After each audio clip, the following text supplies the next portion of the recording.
put it.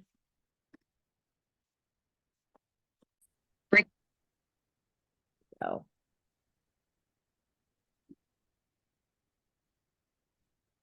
All right, here we are. Hi, everybody. Welcome.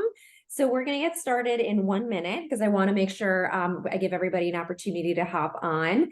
So welcome to our cooking class. So I see, more people coming on. So I'll just kind of chit chat with you and just thank you for coming on today and for joining me. We try to do our cooking classes at least once a month. We do have the next one a little bit sooner than normal because of the holidays. So we have another class, and I'll talk about this at the end, but we have another class November 15th. I believe it's a Wednesday, and they're always at 12 o'clock, unless otherwise indicated. And that topic is going to be a low carb menu, mainly to support Diabetes Month for November, but they're healthy meals that anybody, of course, can enjoy. So I hope that you join me for that one as well. Okay. All right. So it is 12 o'clock. So it is the time. So hi, everybody. I am Dietitian Jacqueline Gomes. Welcome to Foodtown's monthly cooking class. And we're so excited to have you here because today we're talking about foods that fight inflammation. And this is a really kind of hot topic. And while there are some schools of thought that it's just like one way of eating, like vegan or vegetarian or even Mediterranean, there's actually, it's more based on the ingredients that you're using, and it's a combination of all of those things. So we'll talk a little bit more about that as we get into our class, okay? So I always like to kind of give you a lay of the land, a little bit of an agenda. So what I want you to be aware of is it's hard for me to see the chat just because the computer is a little bit far away from me. So what I do is I try to plan little breaks where I go over to the computer and check for questions or comments or anything that you'd like to share. There's always opportunities for questions, which of course at the end, I'll make sure to go through the whole chat to make sure I didn't miss anything. The one thing that I'm trying differently this time, if you've been following us for a while, you know that there's typically no overview visual of the food. So I try to present everything here. But today, what I did was I hooked up my phone above. So if you scroll to the boxes, then you should be able to see a yellow pot. And it says Jacqueline Gomes iPhone. So if you scroll through all the pictures on your Zoom tab, you'll be able to find it. And really the only reason that you'd even want to click on that box is because we're going to be doing a chili. You may just want to see the inside of the pot, but everything else I'm always going to, of course, show you right here. So don't worry, you'll be able to kind of get a lay of the land on all the ingredients that we're using and how we're processing them. Okay. So I hope it works out. Let me know what you think. It's the first time I'm trying it. So without further ado, let's hop in. So we're going to be starting off with our black bean and butternut chili. Now, a vegan or vegetarian or plant-based way of eating is really the cornerstone of really providing a lot of anti-inflammatory, but more importantly, health-promoting ingredients, okay? And so a plant-forward way of eating doesn't necessarily mean that it's vegan or vegetarian. It just simply means that you fill your diet with lots of plant-based foods, which can include nuts, it can include even whole grains, which are plant-based, and of course, fruits and vegetables, okay? So let's get started with that. Then we're gonna go into our salmon dish, which is really simple. And then lastly, I did throw in last minute a little sweet treat, which I hope you'll enjoy. I don't think I originally had it on the original menu, but I decided to, to bring it in because I always like having something to kind of finish off our cooking class with something sweet, okay?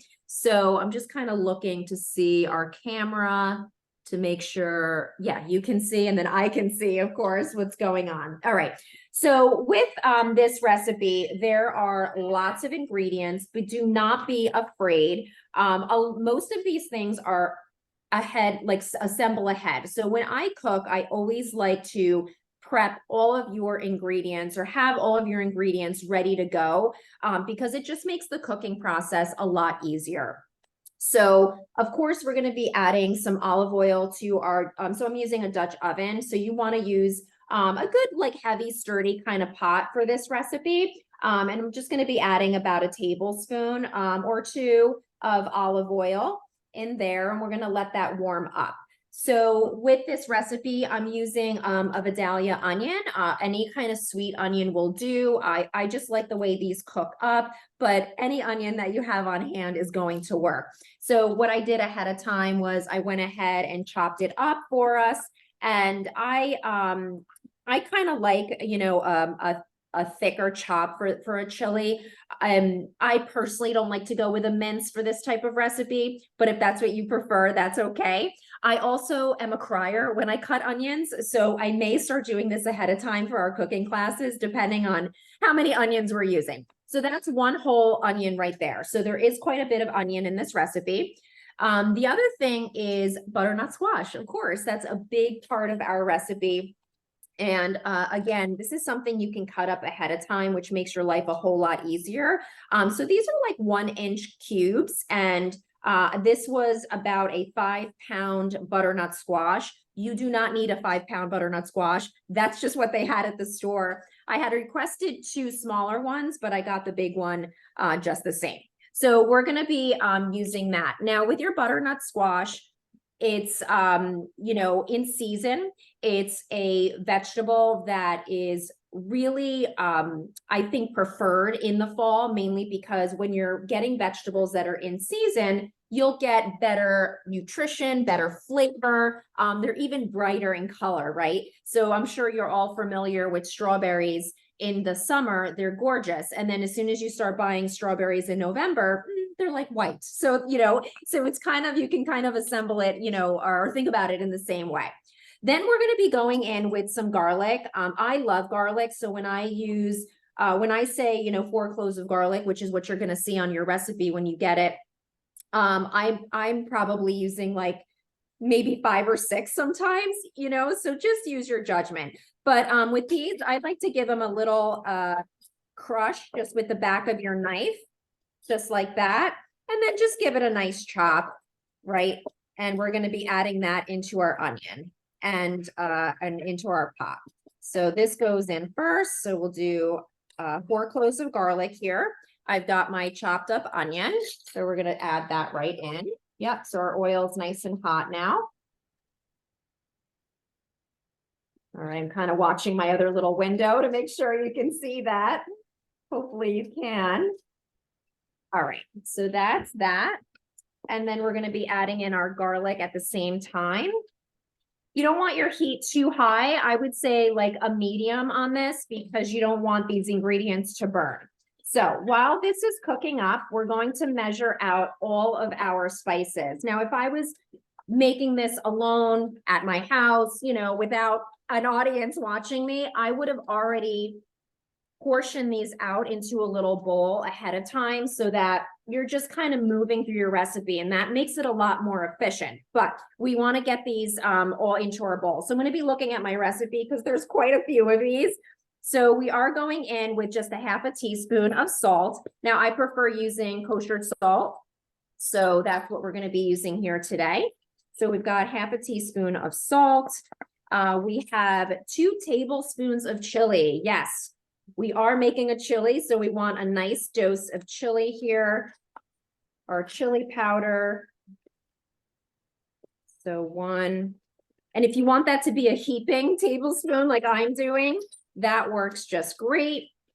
Then we're going to go in with some cumin. So ground cumin, and we have 1 tablespoon of our ground cumin.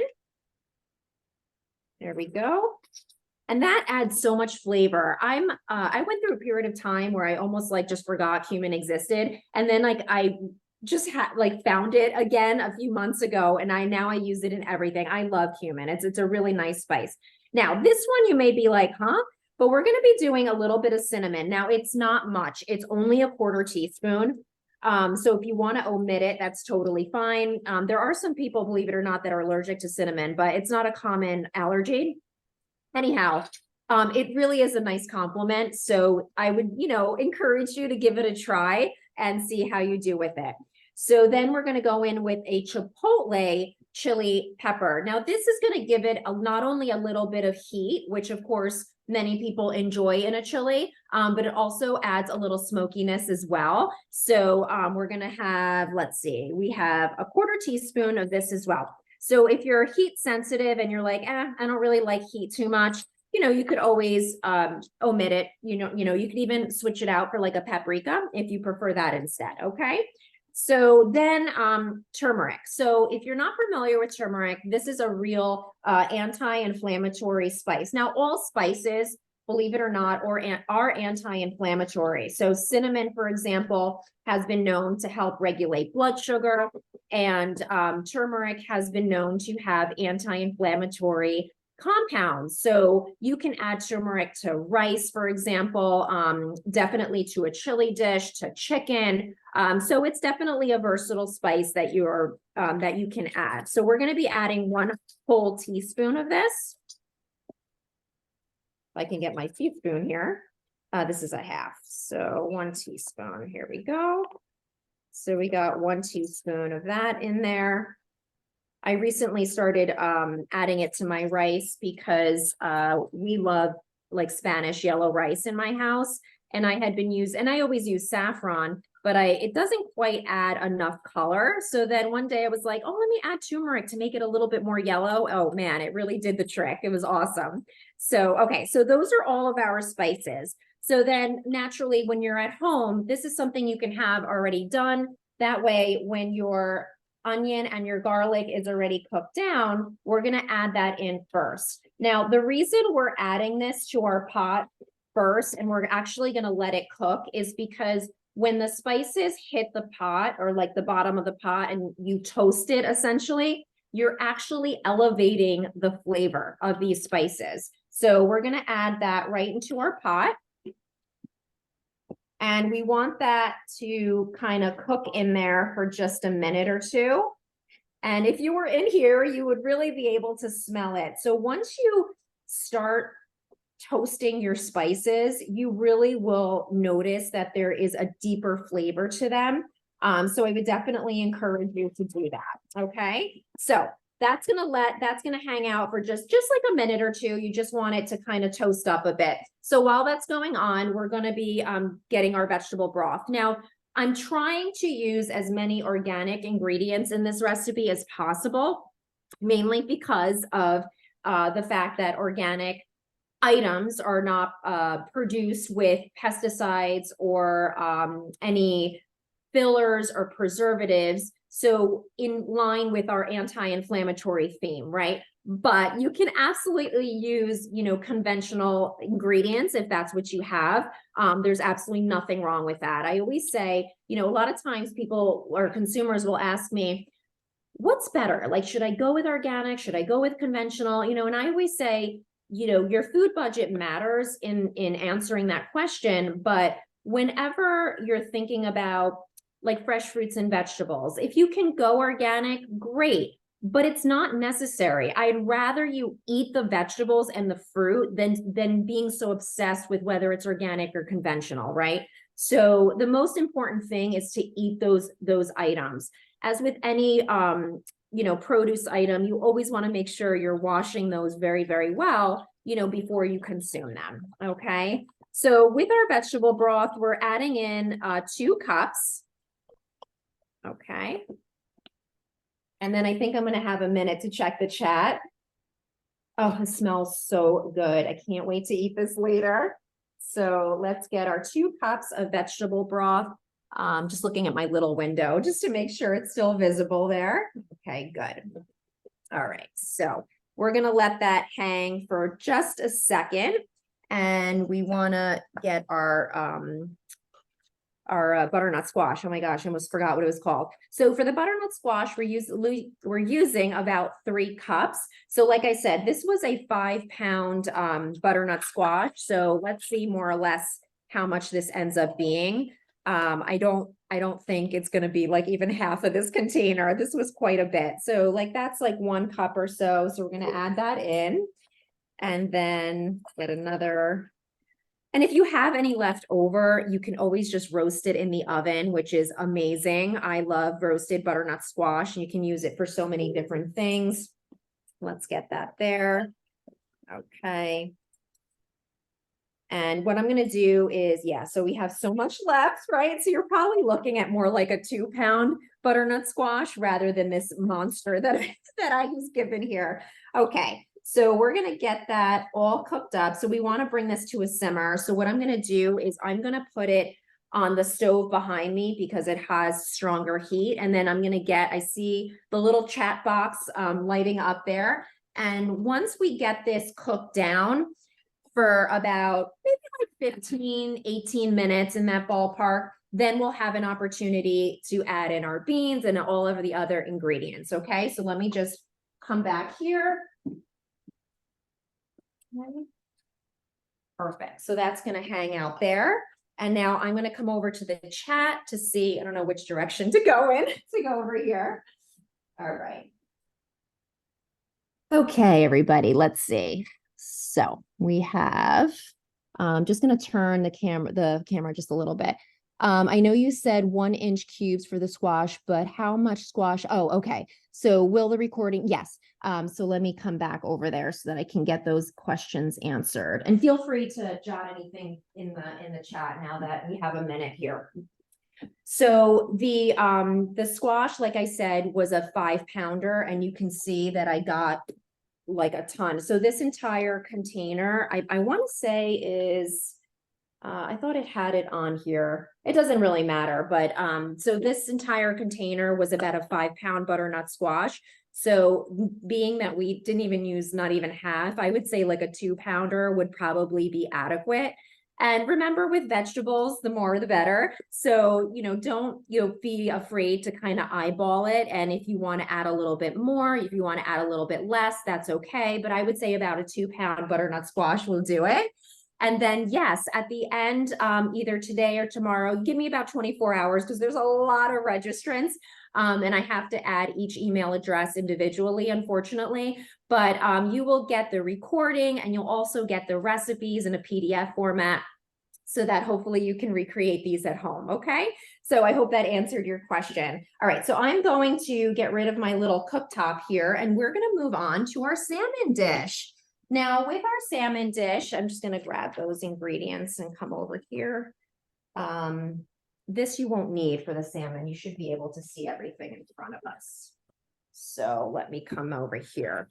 Okay, so the reason why I wanted to do a salmon dish, and I kind of want you be able to see a little bit on there. So the reason why I wanted to do salmon is because fatty fish is a necessary part to a degree. We're going to get into some caveats of an anti-inflammatory diet. So omega-3 fatty acids really is what we're talking about here. So our omega-3s are a fatty acid that our body does not produce. We have to get it from food or in pill form, which leads me to, oh, I'm allergic to fish, or, oh, I don't like fish, or whatever the circumstance is. And if that's you, that's okay. You can go with a omega-3 fatty acid that is fish or shellfish free if you have an allergic reaction. But for the rest of us, we need to figure out a way to get it, from food. So we can get some omega-3s from flaxseed and from walnuts, chia seeds, which is great. But our main source and really, really good source is fish. So we can get it from salmon,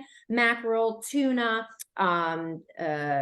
sardines. I couldn't think of the word. Sardines, canned sardines, which are great, especially in our, in our area. Sardines are in our area. What I mean is, in the United States, it's not a super common thing that people consume, more so in European countries.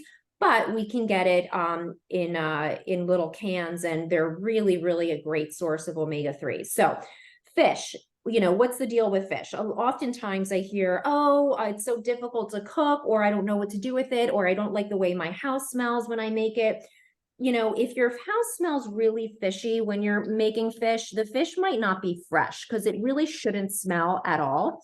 So, I put this to my nose, like I could be blindfolded, and I shouldn't know that there's fish here. So that's how you know that your fish is fresh. Okay, hold on, there's a question.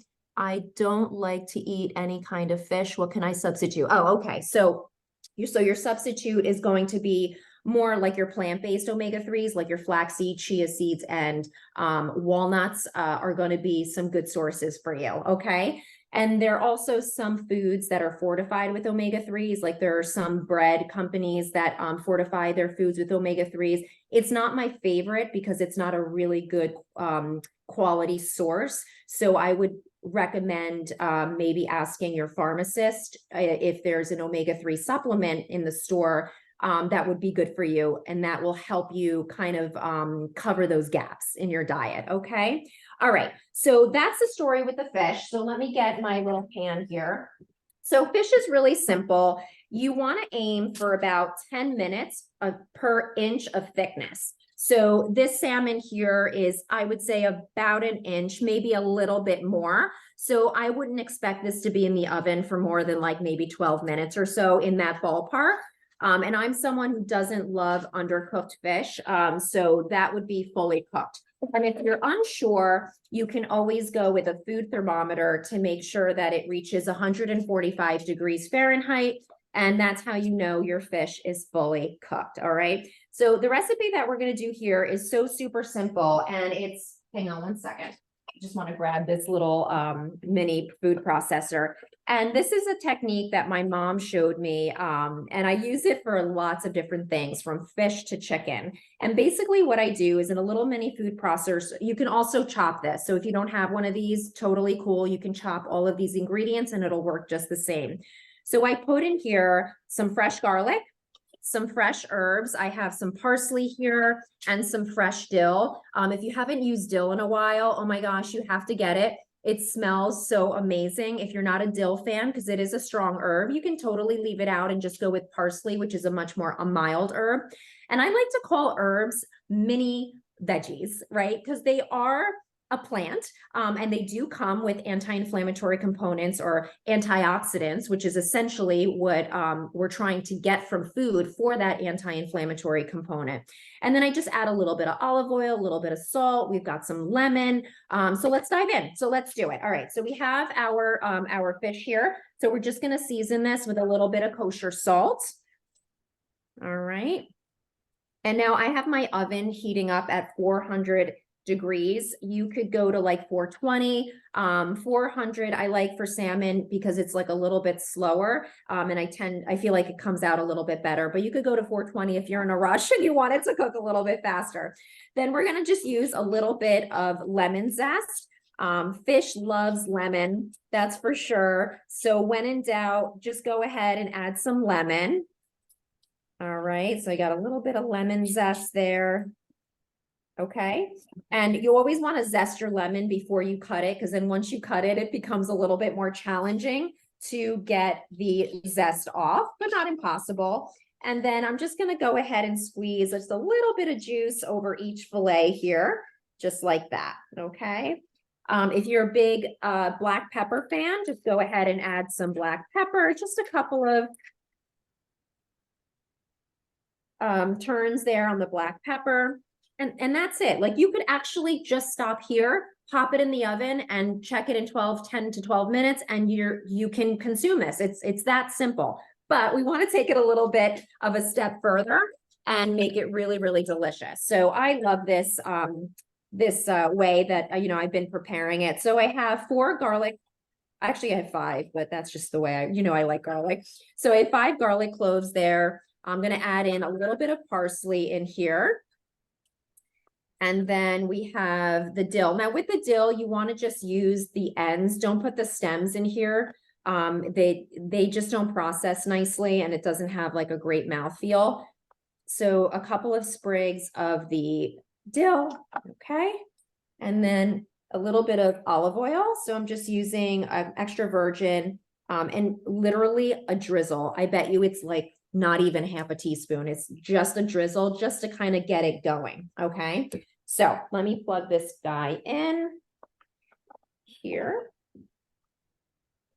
All righty. That's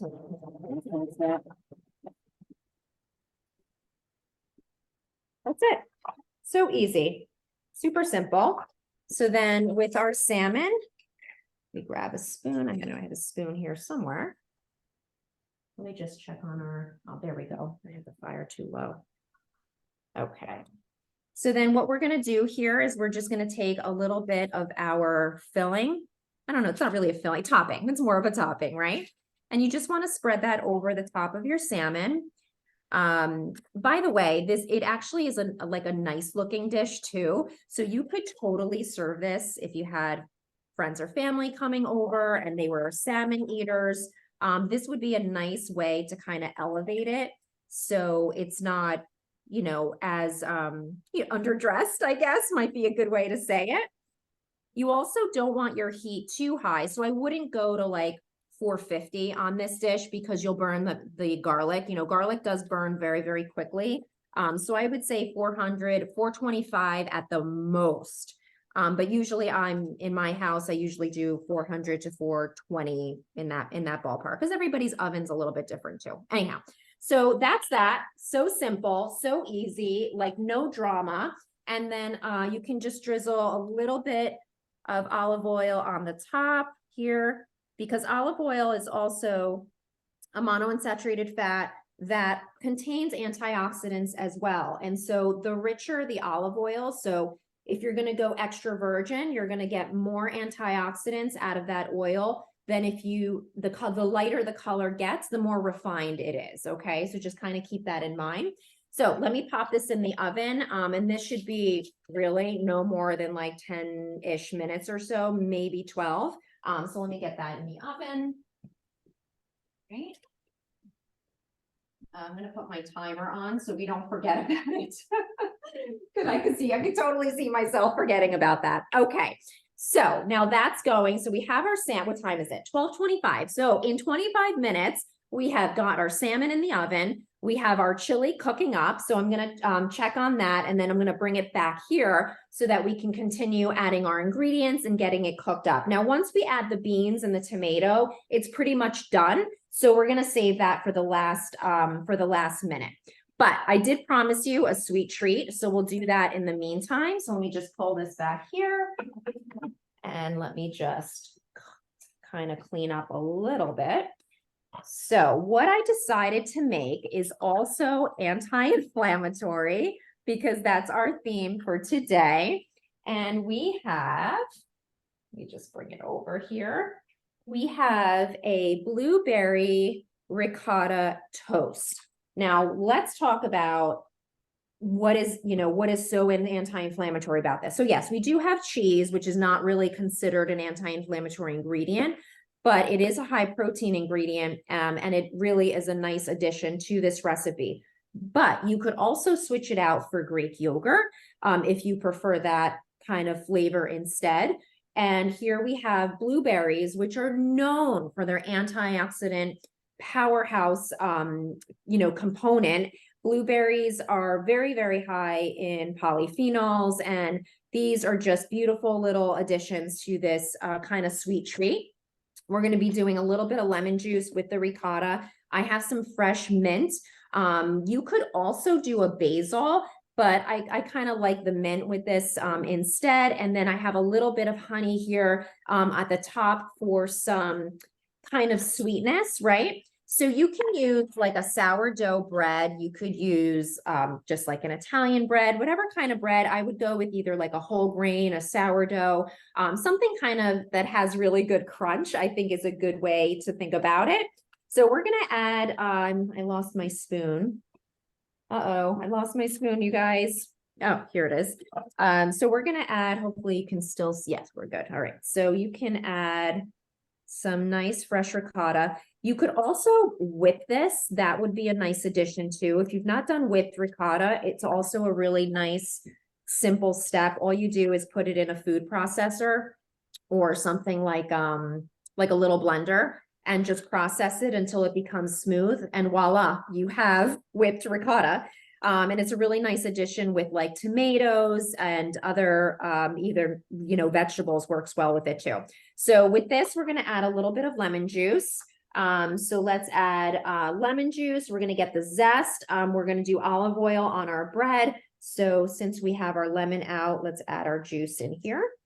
So I would say about a tablespoon of lemon juice, which is typically 1/2 of a lemon. Give that a little bit of a stir.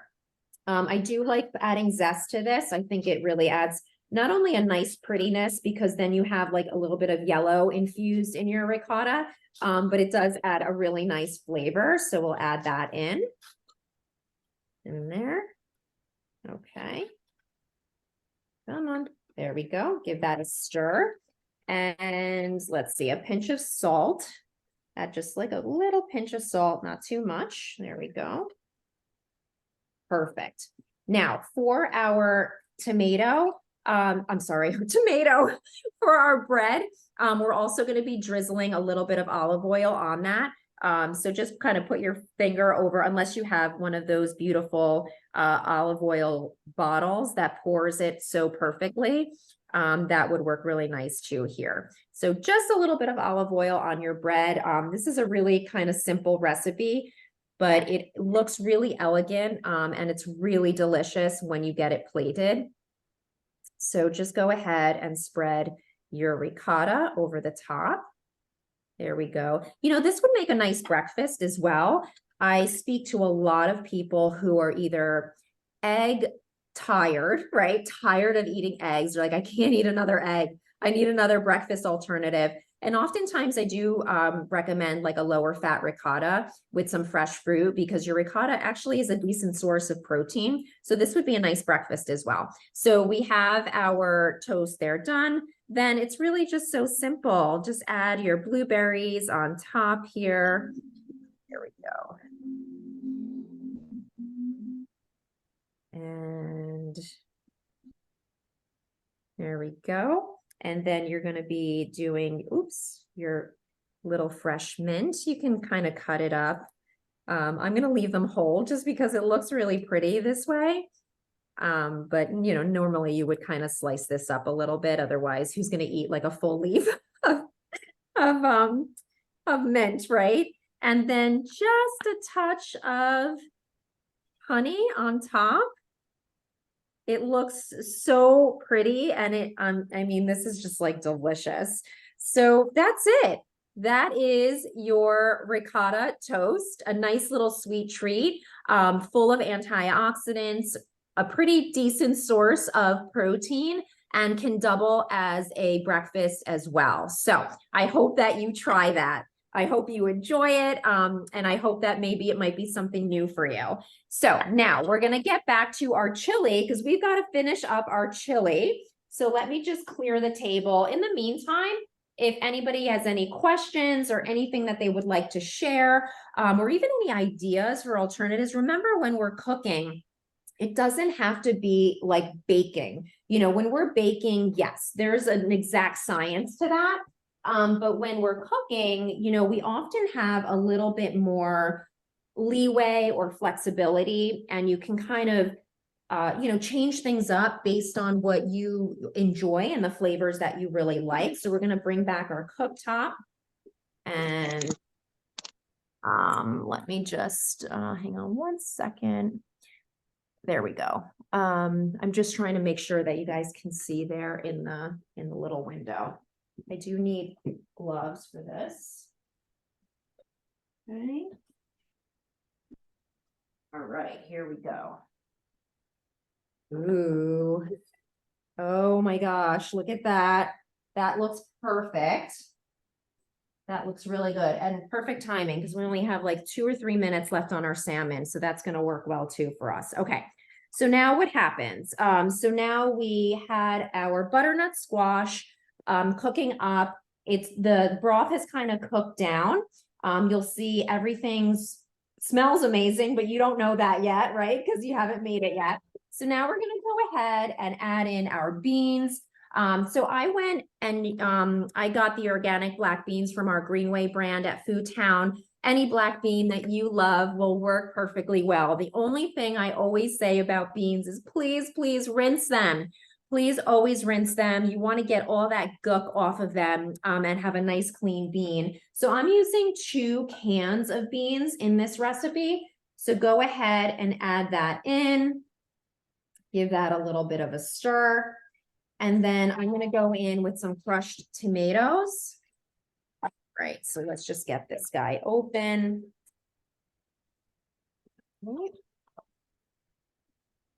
And this is kind of like the final piece of it. Now, once we get the tomatoes, so we're sorry, I didn't mean to I'm getting ahead of myself. Once I'm going to tell you about the benefits of cooked tomatoes in a second, but what I want to tell you is once you get your beans in your pot and you have your tomatoes in your pot, then you're kind of like ready. You can just let it hang out and simmer for about 5 to 7 minutes. Or if you want to just put the heat on low, like super, super low, and let it simmer for longer, you can. But this is a make ahead meal. So once this is done, it's pretty much done. Then I like to add toppings like cilantro, which we're going to do. You can add in, when you serve it, you can serve it with a dollop of yogurt or even some minced red onion to give it a little bit more bite. So we're going to let that. So that's pretty much it. That looks amazing. It's not too thick, so it doesn't feel like like a paste. It definitely still has like some nice kind of consistency or a soupiness to it in a sense, right? So I think this is the perfect chili dish. All right. So what I wanted to tell you about the tomatoes, and we're going to add cilantro to it, is that tomatoes have an antioxidant called lycopene. And you might have heard of this antioxidant. And what's wonderful about lycopene is that it becomes further developed when we cook it. So you will not have as much lycopene in a raw tomato as you do in a cooked tomato, which makes this antioxidant somewhat unique in that sense. And so it's really beneficial to use canned tomato products or tomato sauce products. It still counts as a vegetable, even though it's like a sauce, right? So just keep that in mind, when you're using canned tomatoes, there are actual benefits to them. So then let's go in with our cilantro. So herbs. With herbs are a little funny, right? So some herbs cannot be refrigerated, like basil, mint shouldn't go in the refrigerator because it'll turn black. But but parsley and cilantro are nice because you can wash these ahead of time, wrap them up in a paper towel, put them in a plastic bag, and you'll lengthen the life of them. So now they're ready to use when you are, because this is a big complaint that I hear from myself in my own head and from shoppers is, I love the flavor of herbs, but I never feel like washing them or kind of dealing with them. And I totally wholeheartedly agree with you. I don't either. But taking that step to wash them ahead of time will make it so much more likely that you're going to use them in your recipes. So now I'm just chopping up some cilantro, which I really love. If you're not a cilantro fan, because it is a bit peppery, then you could easily just go with a parsley to finish this off. You could use chives even, right? So whatever makes your heart sing is going to be great in this recipe, okay? All right, so let's check on our salmon. So this is really looking great. Really, really great. So then the other thing that you want to do, as with any recipe, is now that it's warmed through, taste and adjust seasoning as necessary. So maybe you need a little bit more salt, maybe you want more pepper. So this is the time when you would taste and adjust the seasoning based on your preferences, okay? So I would reserve I'm actually going to plate it because I have a bowl right here. I would reserve the herbs for, my bowl is sticking. There we go.